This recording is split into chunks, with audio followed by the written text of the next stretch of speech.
Oi, pessoal! Vamos continuar aí a leitura do livro do Graciliano Ramos chamado Vidas Secas. Capítulo Baleia. A cachorra-baleia estava para morrer. Tinha emagrecido, o pelo caíra-lhe em vários pontos, as costelas avultavam no fundo róseo, onde manchas escuras supuravam e sangravam, cobertas de moscas. As chagas da boca e a inchação dos beiços dificultavam-lhe a comida e a bebida. Por isso Fabiana imaginara que ela estivesse com o princípio de hidrofobia e amarrara ali no pescoço um rosário de sabugos de milho queimados. Mas Baleia sempre de mal a pior, roçava-se nas estacas do curral ou metia-se no mato impaciente, enxotava os mosquitos, sacudindo as orelhas murchas, agitando a cauda pelada e curta, grossa na base e cheia de moscas, semelhante a uma cauda de cascavel. Então Fabiano resolveu matá-la. Foi buscar a espingarda de pederneira, lixou-a, limpou-a com um saca-trapo e fez tensão de carregá-la bem para a cachorra não sofrer muito.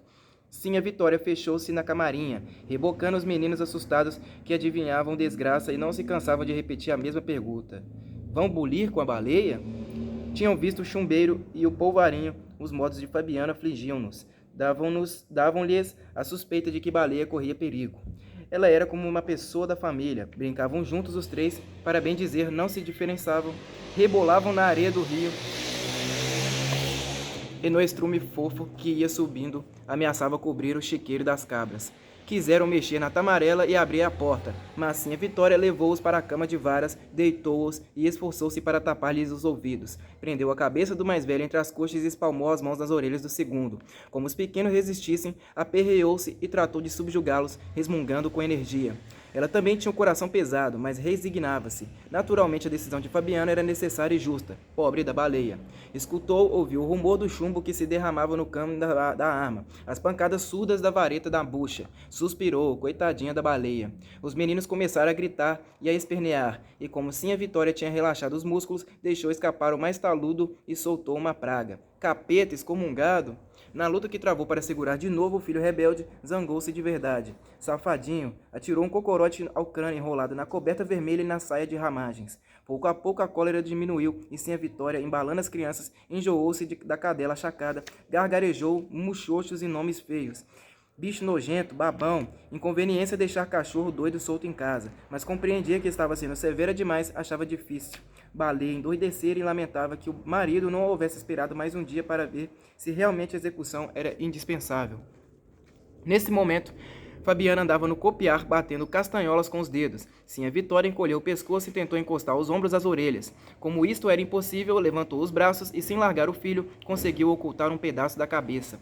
Fabiano percorreu o alpendre, olhando a baraúna e as porteiras, assolando um cão invisível contra animais invisíveis. Ecô! Ecô!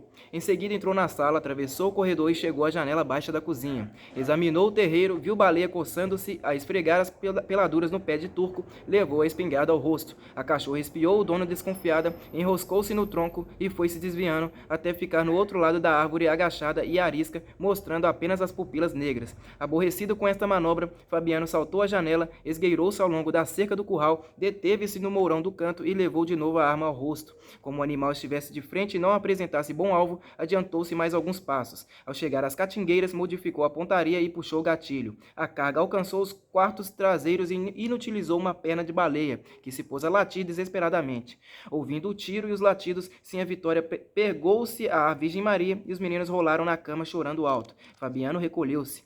A baleia fugiu precipitada, rodeou o barreiro, entrou no quintalzinho da esquerda, passou rente aos craveiros e as panelas de losna, meteu-se por um buraco da cerca e ganhou o pátio correndo em 3 pés. Dirigiu-se ao copiar, mas temeu encontrar Fabiano e afastou-se para o chiqueiro das cabras. Demorou-se aí um instante, meio desorientada, saiu depois sem destino, aos pulos. Defronte do carro de bois faltou-lhe a perna traseira, e perdendo muito sangue, andou como gente, em 2 pés, arrastando com dificuldade a parte posterior do corpo. Quis recuar e esconder-se debaixo do carro, mas teve medo da roda.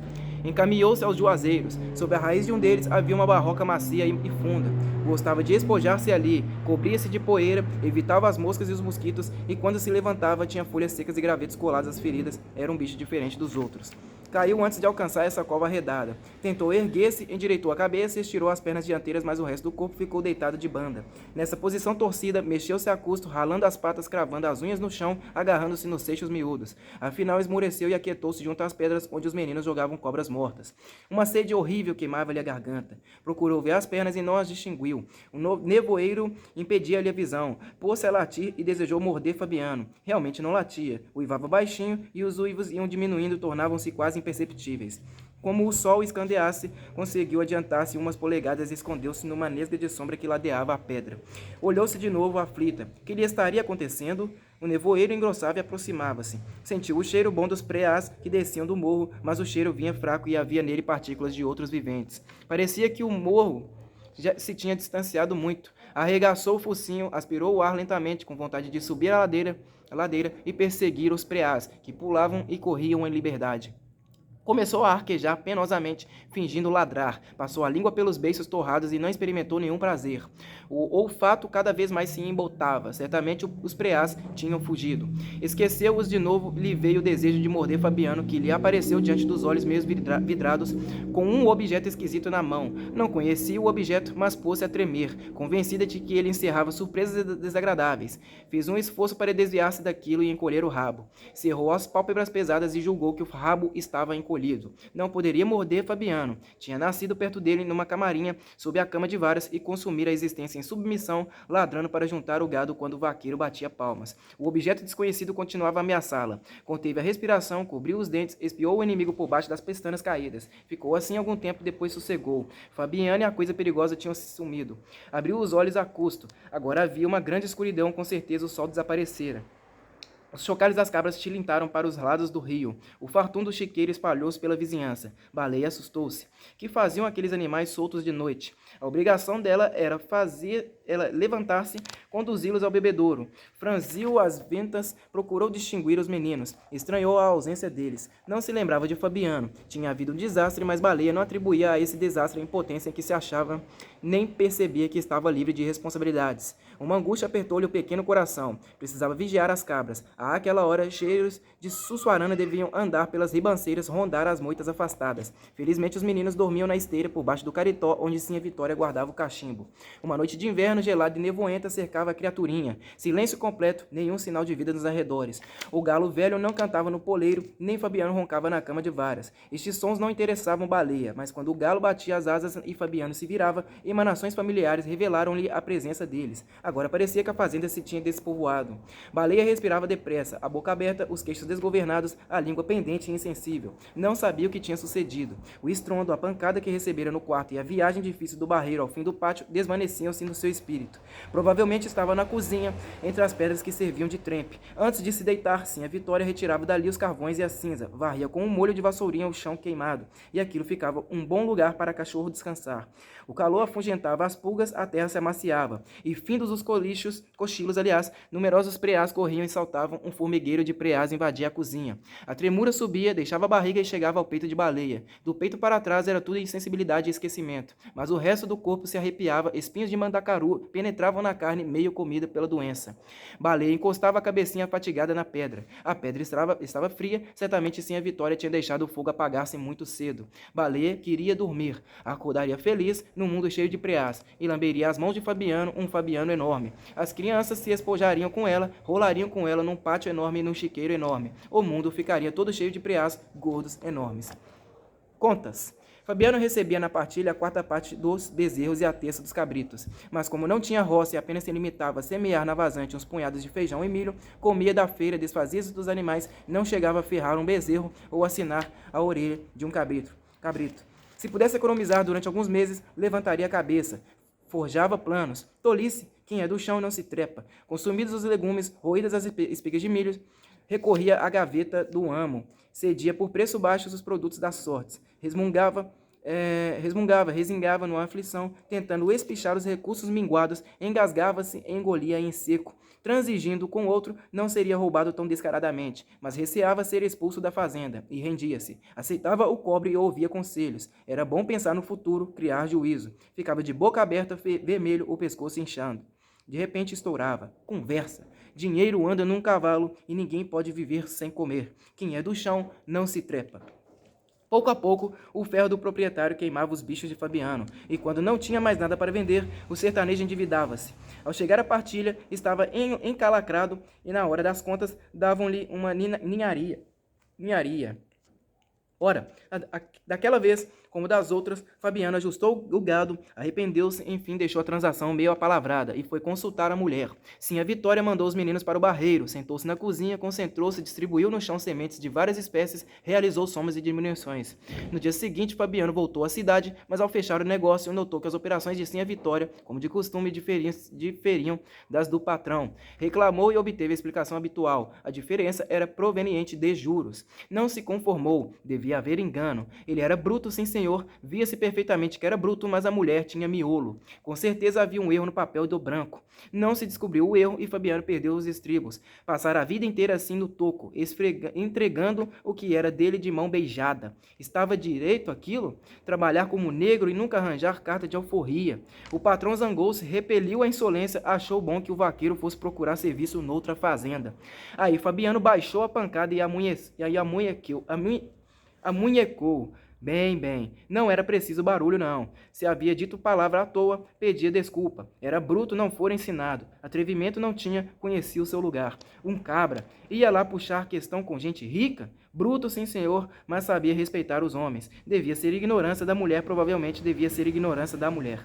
Até estranhar as contas dela. Enfim, como não sabia ler, um bruto, sim senhor, acreditara na sua velha, mas pedia desculpas e jurava não cair noutra.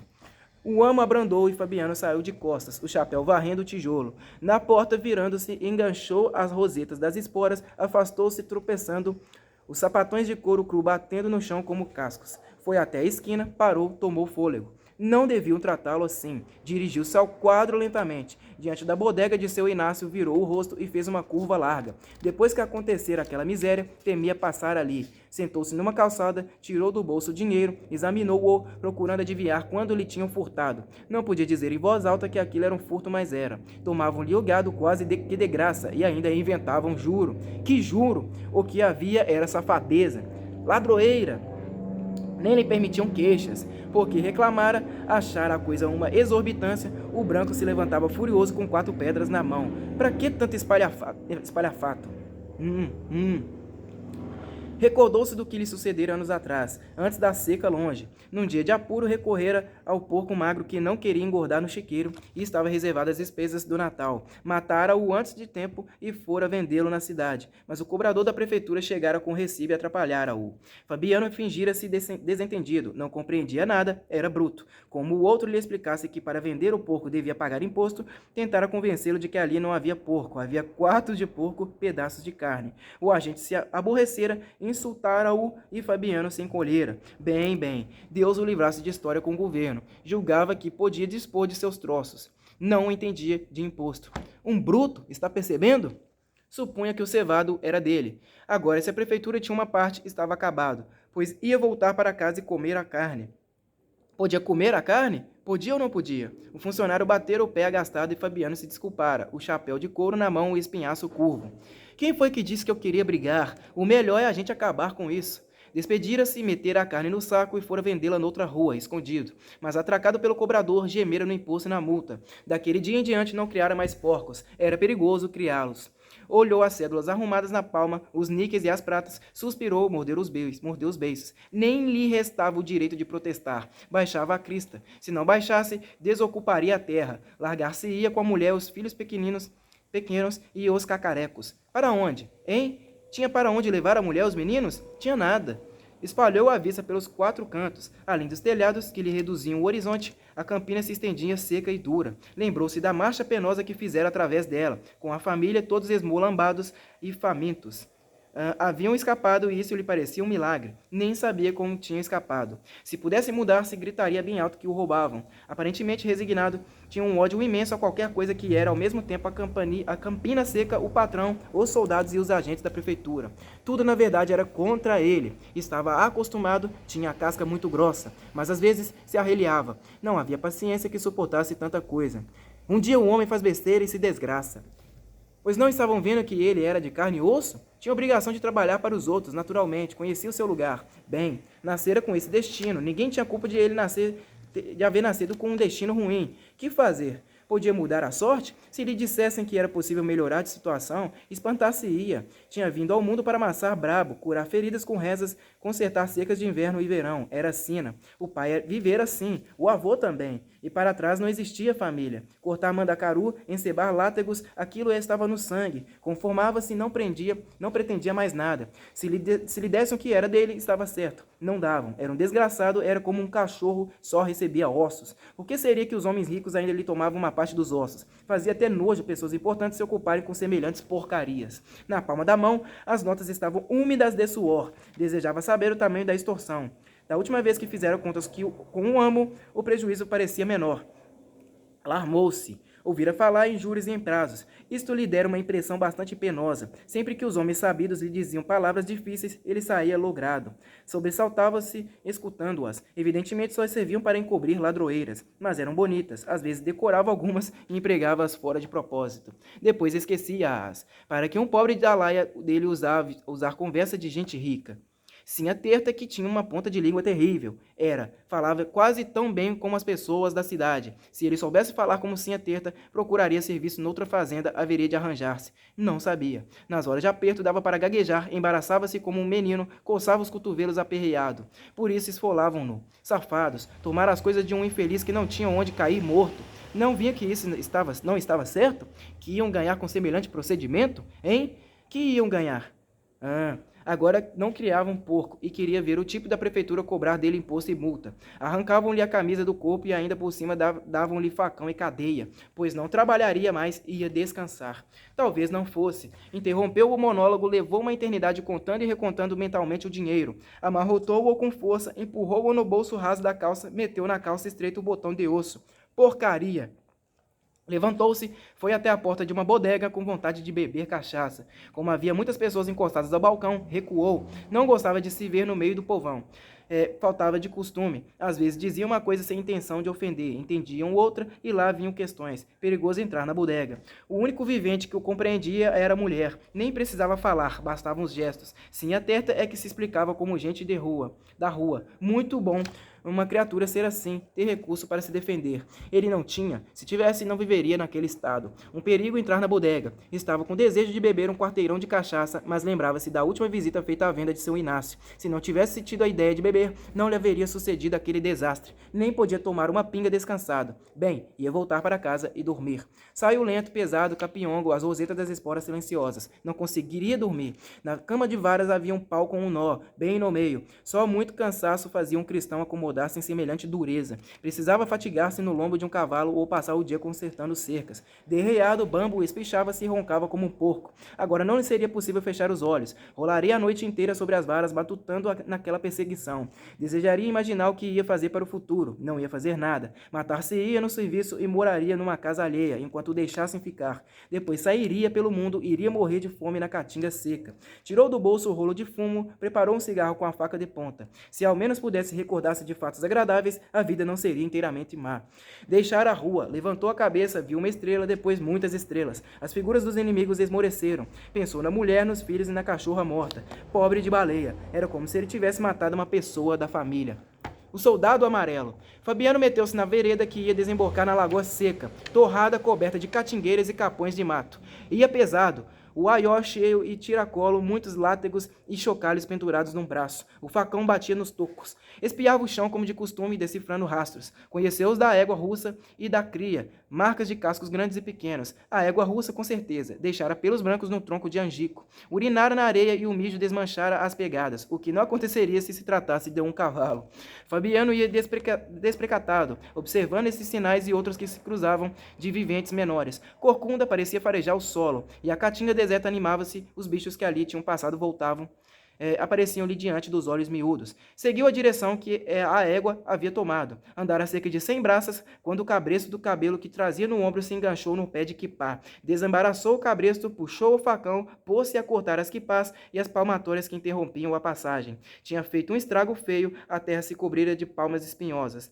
Deteve-se percebendo o rumor de garranchos. Voltou-se e deu de cara com o soldado amarelo que 1 ano antes o levara à cadeia, onde ele aguentara uma surra e passara a noite.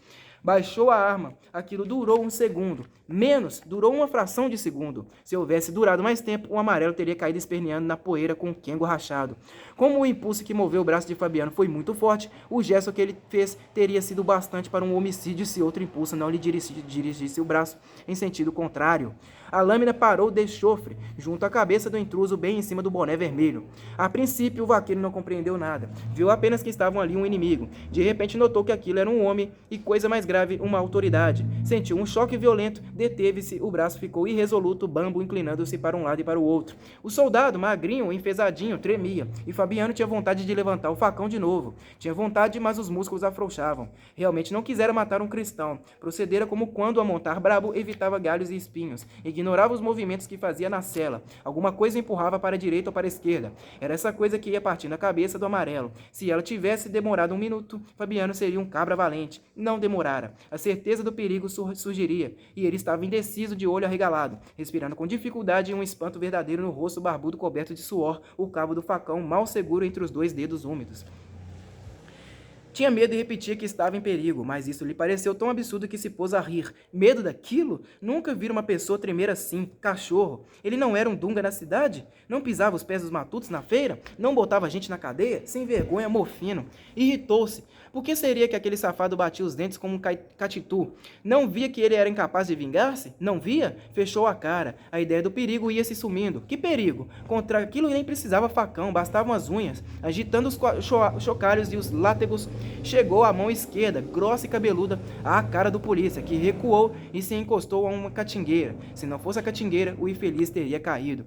Fabiano pregou nele os olhos ensanguentados, meteu o facão na bainha. Podia matá-lo com as unhas. Lembrou-se da surra que levara e da noite passada na cadeia. Sim, senhor. Aquilo ganhava dinheiro para maltratar as criaturas inofensivas. Estava certo? O rosto de Fabiano contraía-se, medonho, mais feio que um focinho.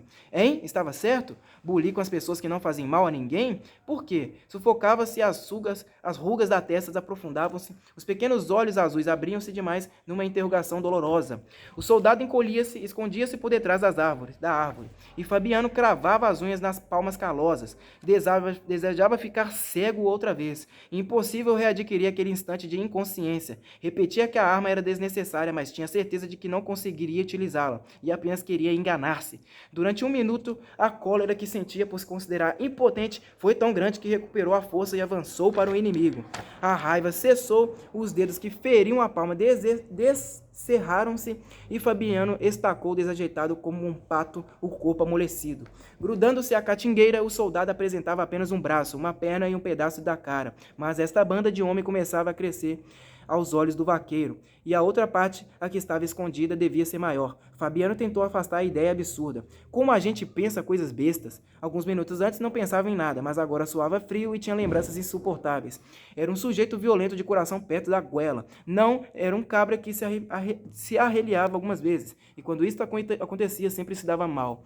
Naquela tarde, por exemplo, se não tivesse perdido a paciência e xingado a mãe da autoridade, não teria dormido na cadeia depois de aguentar zinco no lombo. 2 excomungados tinham lhe caído em cima, um ferro batera-lhe no peito, outro nas costas, e ele se arrastara tiritando como um frango molhado. Tudo porque se esquentara e dissera uma palavra inconsideradamente. Falta de criação. Tinha lá a culpa? O sarapatel se formara. O cabo abrira caminho entre os feirantes que se apertavam em redor. Toca pra frente, depois surra e cadeia por causa de uma tolice. Ele, Fabiano, tinha sido provocado. Tinha ou não tinha? Salto de reiúna em cima da alpercata. Impacientara-se e largara o palavrão. Natural xingar a mãe de uma pessoa não vale nada, porque todo mundo vê logo que a gente não tem a intenção de maltratar ninguém. Um ditério sem importância. O amarelo deveria saber disso. Não sabia. Saíra-se com 4 pedras na mão, apitara, e Fabiano comera da banda. Podre, desafasta. Deu um passo para a catingueira. Se ele gritasse agora, desafasta, que faria o polícia? Não se afastaria, ficaria colado ao pé de pau. Uma lazeira, a gente podia xingar a mãe dele, mas então Fabiano estirava o beiço e rosnava. Aquela coisa arriada e achacada metia as pessoas na cadeia, dava-lhes surra. Não entendia. Se fosse uma criatura de saúde, Muque estava certo. Enfim, apanhar do governo não é desfeita, e Fabiano até sentira orgulho ao recordar-se da aventura. Mas aquilo soltou uns grunhidos. Por que motivo o governo aproveitava gente assim? Só Só se ele tinha receio de empregar tipos direitos. Aquela cambada só servia para morder as pessoas inofensivas. Ele, Fabiano, seria tão ruim se andasse fardado? Iria pisar os pés dos trabalhadores e dar pancada neles? Não iria. Aproximou-se lento, fez uma volta, achou-se em frente do polícia, que embasbacou, apoiado ao tronco, a pistola e o punhal inúteis. Esperou que ele se mexesse. Era uma lazeira, certamente, mas vestia farda e não ia ficar assim, os olhos arregalados, os beiços brancos, os dentes chocalhando como bilros. Ia bater o pé, gritar, levantar a espinha, plantar-lhe o salto da riuna em cima da alpercata. Desejava que ele fizesse isso. A ideia de ter sido insultado, preso, moído por uma criatura morfina era insuportável. Mirava-se naquela covardia, via-se mais lastimoso e miserável que o outro. Baixou a cabeça, coçou os pelos ruivos do queixo. Se o soldado não puxasse o facão, não gritasse, ele, Fabiano, seria um vivente muito desgraçado. Devia sujeitar-se àquela tremura, àquela amarelidão? Era um bicho resistente, calejado, tinha nervo, queria brigar, meter-se em espalhafatos e saíra de crista levantada. Recordou-se de lutas antigas, em danças com fêmea e cachaça, uma vez de lambedeira em punho espalhar a negrada. Aí sim a Vitória começara a gostar dele. Sempre fora reimoso. Iria esfriando com a idade? Quantos anos teria? Ignorava, mas certamente envelhecia e fraquejava. Se possuísse espelhos, veria rugas e cabelos brancos. Arruinado, um caco. Não sentira transformação, mas estava-se acabando. O suor umedeceu-lhe as mãos duras. Então, suando com medo de uma peste que se escondia tremendo, não era uma infelicidade grande a maior das infelicidades? Provavelmente não se esquentaria nunca mais, passaria o resto da vida assim mole e ronceiro. Como a gente muda. Estava mudado. Outro indivíduo muito diferente do Fabiano, que levantava poeira nas salas da dança. Um Fabiano bom para aguentar facão no lombo e dormir na cadeia. Virou a cara e enxergou o facão de rasto. Aquilo nem era facão, não servia para nada. Ora, não servia. Quem disse que não servia? Era um facão verdadeiro, sim senhor, movera-se como um raio cortando palmas de quipá, e estivera a pique de rachar o quengo de um sem-vergonha. Agora dormia na bainha rota. Era um troço inútil, mas tinha sido uma arma. Se aquela coisa tivesse durado mais um segundo, o polícia estaria morto. Imaginou-o assim, caído, as pernas abertas, os bugalhos apavorados, um fio de sangue empastando-lhe os cabelos, formando um riacho entre os seixos da vereda. Muito bem, ia arrastá-lo para dentro da caatinga, entregá-lo aos urubus, e não sentiria remorso. Dormiria com a mulher, sossegado na cama de varas. Depois gritaria aos meninos que precisavam criação. Era um homem, evidentemente. Aprumou-se, fixou os olhos nos olhos do polícia, que se desviaram. Um homem. Besteira. Pensar que ia ficar murcho o resto da vida. Estava acabado? Não estava. Mas para que suprimir aquele doente que bambeava e só queria ir para baixo? Inutilizar-se por causa de uma fraqueza fardada que vadiava na feira e insultava os pobres. Não se inutilizava, não valia a pena inutilizar-se. Guardava a sua força. Vacilou e coçou a testa. Havia muitos bichinhos assim ruins, havia um horror de bichinhos assim fracos e ruins. Afastou-se inquieto. Vendo-o ir acanalhado e ordeiro, o soldado ganhou coragem, avançou, pisou firme e perguntou o caminho. E Fabiano tirou o chapéu de couro. Governo é governo. Tirou o chapéu de couro, curvou-se e ensinou o caminho ao soldado amarelo. O mundo coberto de penas. O mulungudo bebedouro cobria-se de arribações. Mau sinal, provavelmente, o sertão pegar fogo. Vinham em bandos, arranchavam-se nas árvores da beira do rio, descansavam, bebiam e, como em redor não havia comida, seguiam viagem para o sul. O casal agoniado sonhava desgraças. O sol chupava os poços e aquelas excomungadas levavam o resto da água que iriam matar o gado. Sim, a Vitória falou assim, mas Fabiano resmungou, franziu a testa achando a frase extravagante. Aves matarem bois e cabras, que lembrança! Olhou a mulher desconfiado e julgou que ela estivesse tresvariando. Foi sentar-se no banco do copiar, examinou o céu limpo, cheio de claridade de mau agouro que a sombra das arribações cortava. Um bicho de penas matara o gado. Provavelmente assim a Vitória não estava regulando. Fabiano estirou o beiço e enrugou mais a testa assuada. Impossível compreender a intenção da mulher. Não atinava. Um bicho tão pequeno. Achou a coisa obscura e desistiu de aprofundá-la. Entrou em casa, trouxe o aió, preparou um cigarro, bateu com fuzil na pedra, chupou uma tragada longa, espiou os 4 cantos, ficou alguns minutos voltado para o norte, coçando o queixo. Xi, que fim de mundo! Nem permaneceria ali muito tempo. No silêncio comprido só se ouvia um rumor de asas. Como era que Sinha Vitória tinha dito? A frase dela tornou o espírito de Fabiano e logo a significação apareceu. As arribações bebiam a água. Bem. O gado curtia sede e morria. Muito bem. As arribações matavam o gado. Estava certo. Matutando, a gente via que era assim, mas Sinha Vitória largava tiradas embaraçosas. Agora, Fabiano percebia o que ela queria dizer. Esqueceu a infelicidade próxima, riu-se encantado com a esperteza de Sinha Vitória. Uma pessoa como aquela valia ouro. Tinha ideia, sim, senhor. Tinha muita coisa no miolo. Nas situações difíceis, encontrava a saída. Então, descobri que as arribações matavam o gado. E matavam. Àquela hora, o mulungu do bebedouro, sem folhas e sem flores, uma garrancharia pelada, enfeitava-se de penas. Desejou ver aquilo de perto. Levantou-se e botou o aió a tiracolo. Foi buscar o chapéu de couro e a espingarda de pederneira. Desceu o copiar, atravessou o pátio, avizinhou-se da ladeira, pensando na cachorra, baleia, coitadinha.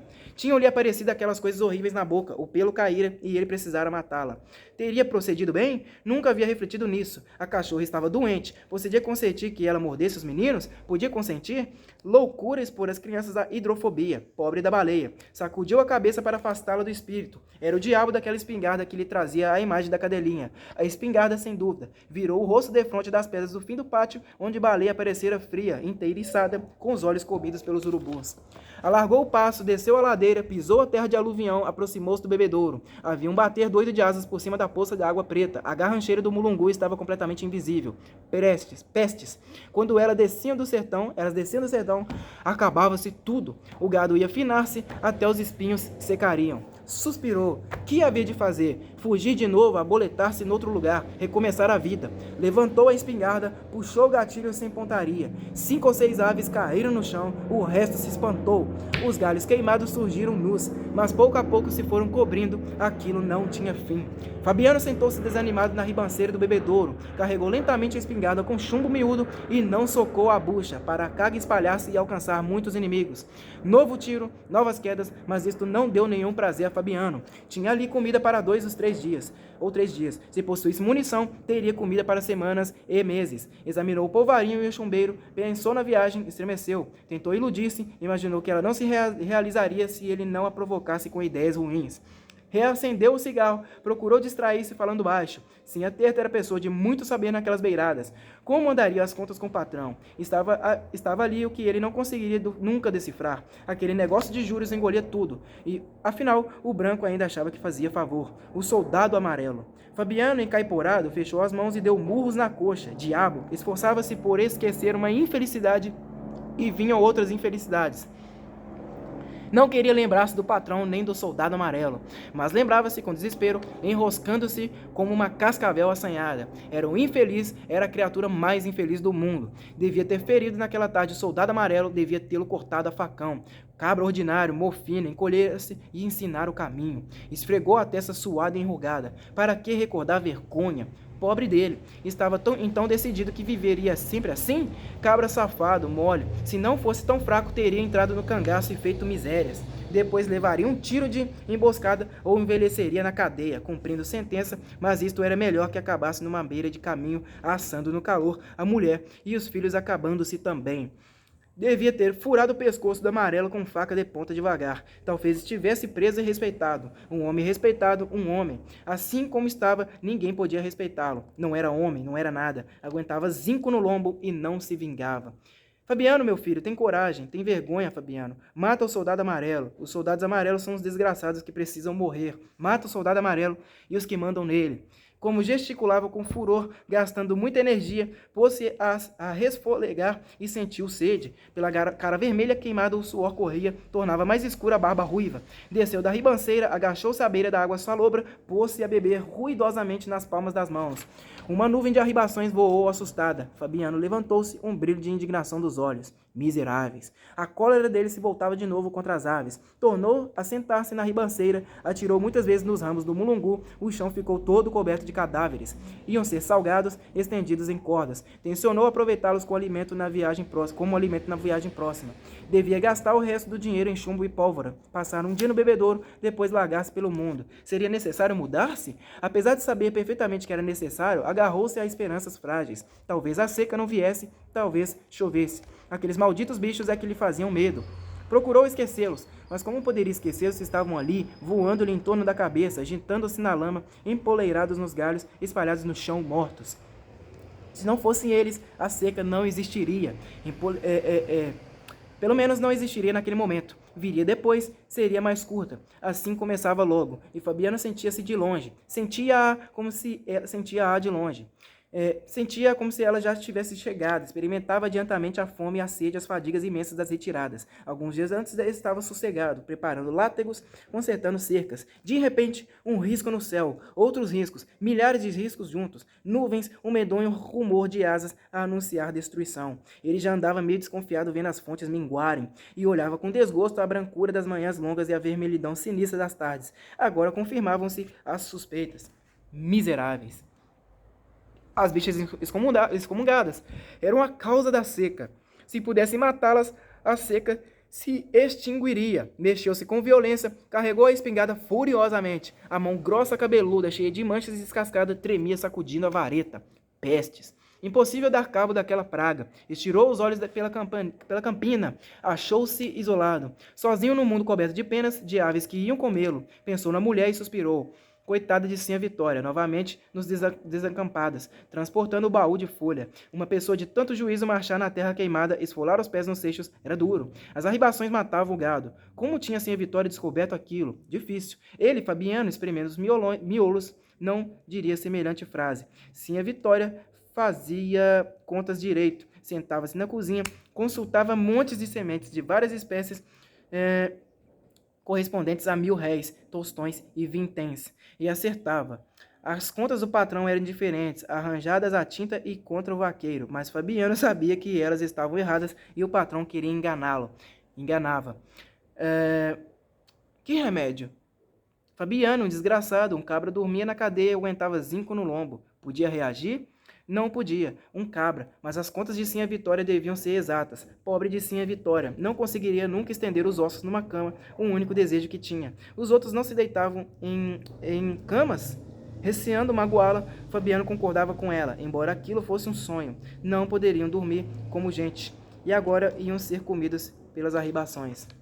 Desceu da ribanceira, apanhou lentamente os cadáveres, meteu-os no aió, que ficou cheio, empanzinado. Retirou-se devagar. Ele, Sinha Vitória e os 2 meninos comeriam as arribações. Se a cachorra-baleia estivesse viva, iria regalar-se. Por que seria que o coração dele se apertava? Coitadinha da cadela, matara-a forçada por causa da moléstia. Depois voltara aos látegos, às secas, às contas embaraçadas do patrão. Subiu a ladeira, avizinhou-se dos juazeiros. Junto à raiz de um deles, a pobrezinha gostava de espojar-se, cobrir-se de garranchos e folhas secas. Fabiano suspirou, sentiu um peso enorme por dentro. Se tivesse cometido um erro, olhou a planície torrada, o morro onde os preás saltavam, confessou às catingueiras e aos alastrados que o animal tivera hidrofobia, ameaçara as crianças. Mataram-o por isso.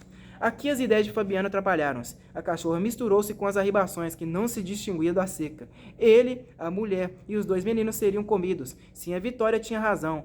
Era atilada e percebia as coisas de longe. Fabiana regalava os olhos e desejava continuar a admirá-la, mas o coração grosso como um cururu enchia-se com a lembrança da cadela. Coitadinha, magra, dura, inteiriçada, os olhos arrancados pelos urubus.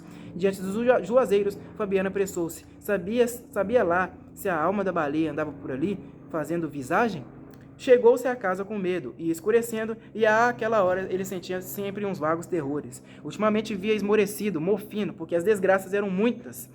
Vivia esmorecido, mofino, porque as desgraças eram muitas. Precisava consultar Sinha Vitória, combinar a viagem, livrar-se das arribações, explicar-se, convencer-se de que não praticara a injustiça matando a cachorra. Necessário abandonar aqueles lugares amaldiçoados. Sinha Vitória pensaria como ele. Fuga! A vida na fazenda se tornara difícil. Sinha Vitória benzia-se tremendo, manejava o rosário, mexia os beiços rezando rezas desesperadas. Encolhido no banco do copiar, Fabiano espiava a caatinga amarela, onde as folhas secas se pulverizavam, trituradas pelos redemoinhos, e os garranchos se torciam negros e torrados. No céu azul, as últimas arribações tinham desaparecido. Pouco a pouco os bichos se finavam, devorados pelo carrapato, e Fabiano resistia, pedindo a Deus um milagre. Mas quando a fazenda se despovoou, viu que tudo estava perdido, combinou a viagem com a mulher, matou o bezerro morrinhento que possuíam, salgou a carne, largou-se com a família sem se despedir do amo. Não poderia nunca liquidar aquela dívida exagerada. Só lhe restava jogar-se no mundo como um negro fugido, ao mundo como um negro fugido. Saíram de madrugada. Sinha Vitória meteu o braço pelo buraco da parede e fechou a porta da frente com a taramela. Atravessaram o pátio, deixaram na escuridão o chiqueiro e o curral vazios de porteiras abertas, o carro de bois que apodrecia e os juazeiros. Ao passar junto às pedras onde os meninos atiravam cobras mortas, Sinha Vitória lembrou-se da cachorra-baleia. Chorou, mas estava invisível e ninguém percebeu o choro. Desceram a ladeira, atravessaram o rio seco, tomaram rumo para o sul. Com a fresca da madrugada, andaram bastante em silêncio, 4 sombras no caminho estreito coberto de seixos miúdos. Os meninos à frente, conduzindo trouxas de roupa, Sinha Vitória sob o baú de folha pintada e a cabeça de água. Fabiano atrás, de facão de rastro e faca de ponta. A cuia pendurada por uma correia amarrada ao cinturão. O aió a tiracolo. A espingarda de pederneira no ombro, o saco de matalotagem no outro. Caminharam bem 3 léguas antes que a barra do nascente aparecesse. Fizeram alto, e Fabiano depôs no chão parte da carga, olhou o céu, as mãos em pala na testa, arrastara-se até ali na incerteza de que aquilo fosse realmente mudança. Retardara-se e repreender os meninos que se adiantavam, aconselhara-os a poupar forças. A verdade é que não queria afastar-se da fazenda. A viagem parecia-lhe sem jeito, nem acreditava nela. Preparara-a lentamente, adiara-a, tornara a prepará-la e só se resolvera a partir quando estava definitivamente perdido. Podia continuar a viver no cemitério? Nada o prendia àquela terra dura. Acharia um lugar menos seco para enterrar-se. Era o que Fabiano dizia, pensando em coisas alheias. O chiqueiro e o curral que precisavam conserto, o cavalo de fábrica, bom companheiro, a égua lazã, as catingueiras, as panelas de lousa, as pedras da cozinha, a cama de varas. E os pés dele esmoreciam, as alpercatas calavam-se na escuridão. Seria necessário largar tudo? As alpercatas chiavam de novo no caminho cobertos de seixos. Agora, Fabiano examinava o céu, a barra que tingia o nascente e não queria convencer-se da realidade. Procurou distinguir qualquer coisa diferente do vermelhidão que todos os dias espiava, com o coração aos baques. As mãos grossas, por baixo da aba curva do chapéu, protegiam-lhe os olhos contra a claridade e tremiam. Os braços penderam desanimados. Acabou-se.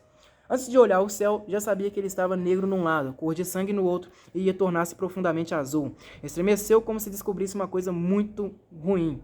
Desde o aparecimento das arribações, vivia desassossegado. Trabalhava demais para não perder o sono, mas no meio do serviço um arrepio corria-lhe no espinhaço. À noite acordava agoniado e encolhia-se num canto da cama de varas mordidas pelas pulgas, conjecturando misérias. A luz aumentou e espalhou-se na campina. Só aí principiou a viagem. Fabiana tentou na mulher e nos filhos, apanhou a espingarda e o saco dos mantimentos, ordenou a marcha com uma interjeição áspera. Afastaram-se rápidos, como se alguém os tangesse. E as alpercatas de Fabiano iam quase tocando os calcanhares dos meninos. A lembrança da cachorra-baleia picava-o, intolerável. Não podia livrar-se dela. Os mandacarus e os alastrados vestiam a campina espinho, só espinho, e baleia aperreava-o. Precisava fugir daquela vegetação inimiga. Os meninos corriam. Sinha Vitória procurou com a vista o rosário de contas brancas e azuis, arrumado entre os peitos, mas com o movimento que fez. O baú de folha pintada ia caindo. Aprumou-se e endireitou o baú. Remexeu os beiços numa oração. Deus, nosso Senhor, protegeria os inocentes. Sim, a Vitória fraquejou, uma ternura imensa encheu-lhe o coração. Reanimou-se, tentou libertar-se dos pensamentos tristes e conversar com o marido por monossílabos.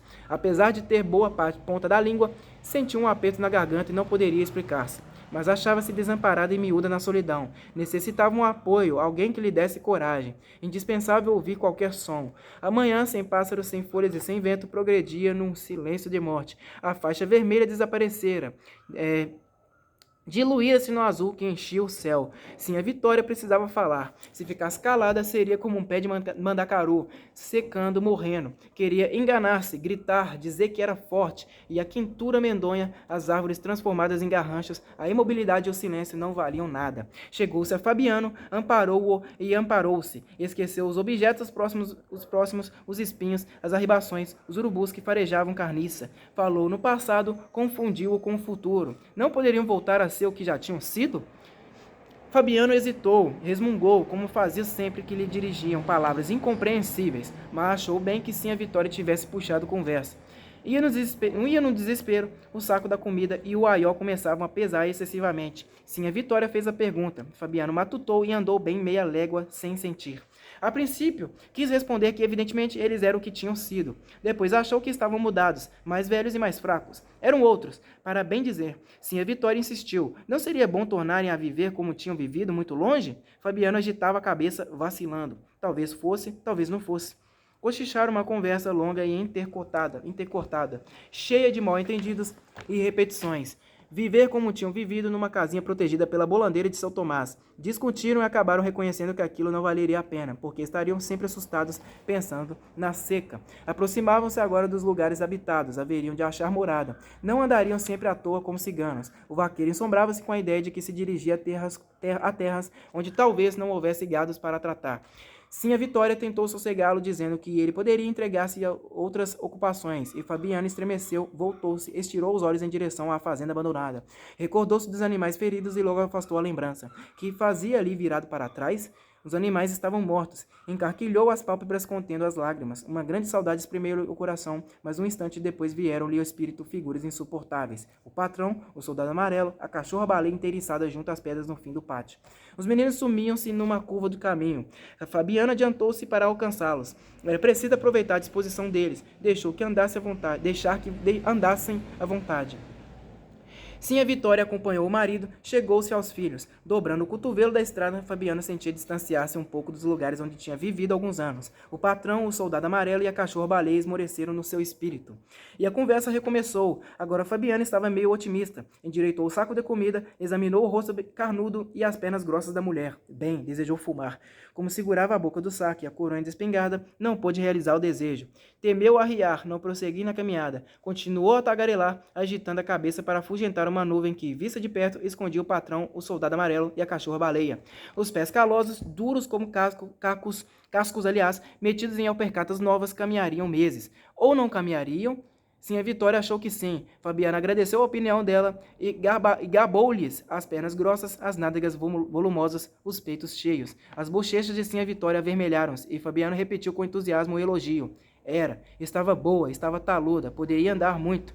Sim, a Vitória riu e baixou os olhos. Não era tanto como ele dizia, não. Dentro de pouco tempo estaria magra, de seios bambos, mas recuperaria carnes, e talvez esse lugar para onde iam fosse melhor que os outros onde tinham estado. Fabiano estirou o beiço, duvidando. Sim, a Vitória combateu a dúvida. Por que não haveriam de ser gente, possuir uma cama igual a de seu Tomás de bolandeira? Fabiano franziu a testa. Lá vinham os despropósitos. Sim, a Vitória insistiu e dominou-o. Por que haveriam de ser sempre desgraçados, fugindo no mato como bichos? Com certeza existiam no mundo coisas extraordinárias. Podiam viver escondidos como bichos? Fabiano respondeu que não podiam. O mundo é grande.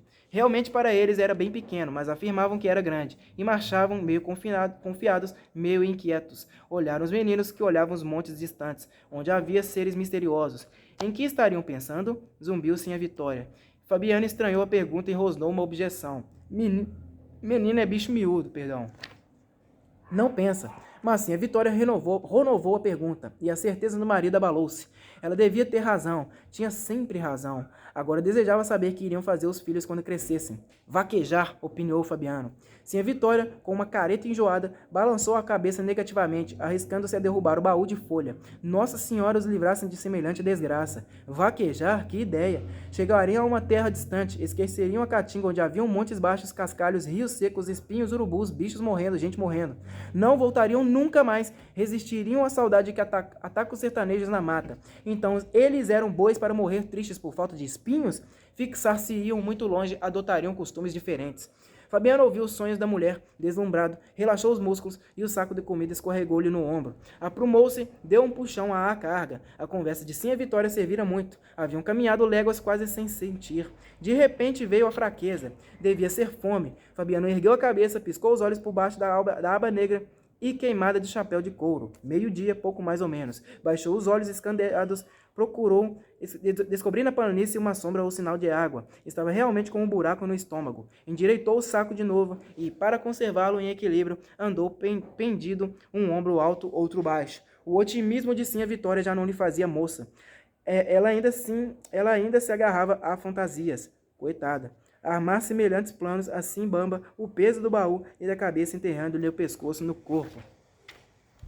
Foram descansar sob os garranchos de uma quixabeira, mastigaram punhadas de farinha e pedaços de carne, beberam na cuia uns goles de água. Nas testas de Fabiano o suor secava, misturando-se à poeira que enchia as rugas fundas, embebendo-se na correia do chapéu.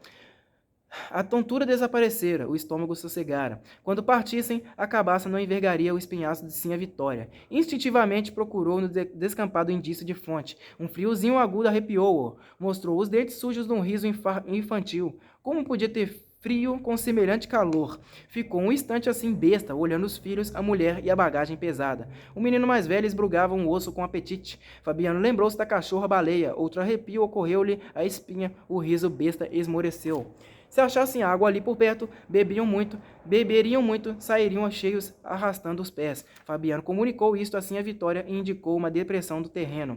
Era um bebedouro, não era? Sinha Vitória estirou o beiço indecisa, e Fabiano afirmou o que havia perguntado. Então ele não conhecia aquelas paragens? Estava a falar variedades? Se a mulher tivesse concordado, Fabiano arrefeceria, pois lhe faltava convicção. Como Sinha Vitória tinha dúvidas, Fabiano exaltava-se, procurava incutir-lhe coragem. Inventava o bebedouro, descrevia-o, mentia sem saber que estava mentindo. E Sinha Vitória excitava-se, transmitia-lhe esperanças. Andavam por lugares conhecidos. Qual era o emprego de Fabiano? Tratar de bichos, explorar os arredores no lombo de um cavalo.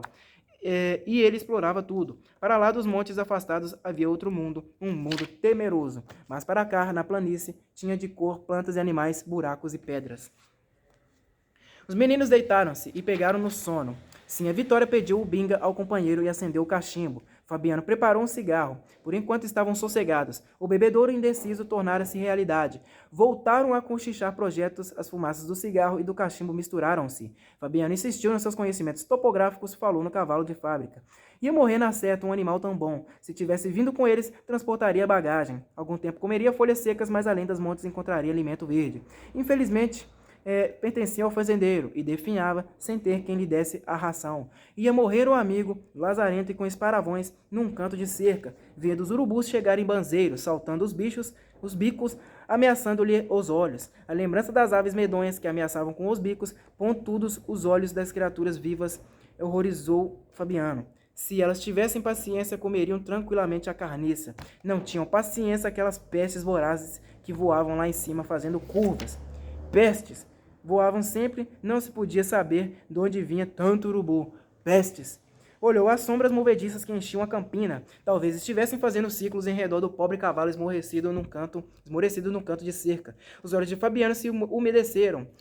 Coitado do cavalo. Estava magro, pelado, faminto e arrondava uns olhos que pareciam de gente.